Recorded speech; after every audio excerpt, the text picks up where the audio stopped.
In today's video, I'm going to teach you how to unlock your Outlook account without a phone number. If you can still access your account password, you don't need a phone number to sign in. Here's how to do it safely and smoothly. Start by opening your web browser and going to Microsoft.com. Make sure you're on the official site by checking for the secure padlock in the address bar. This helps protect your account from phishing pages that look similar but aren't real. Once the Microsoft homepage loads, look for the All Microsoft option, usually at the top of the page.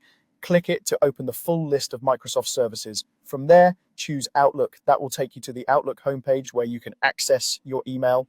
On the Outlook page, click Sign In. You'll be taken to the Microsoft Sign In screen. Enter the email address associated with your Outlook account.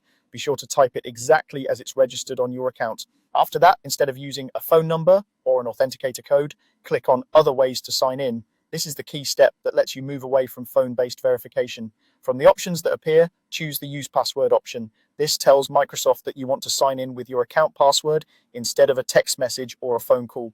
Now enter your password carefully, double check for typos, and make sure caps lock isn't on. If you're on a shared or public computer, avoid saving your password in the browser for security. After you enter your password, you may see a prompt asking if you want to stay signed in.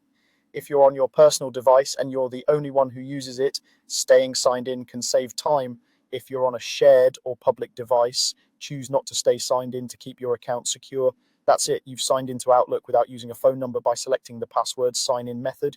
This approach works as long as your account allows password sign-in and you remember your password. If the layout looks a little different on your screen, the options might be in slightly different places, but the wording, All Microsoft, Outlook, sign in, other ways to sign in, and use password will guide you.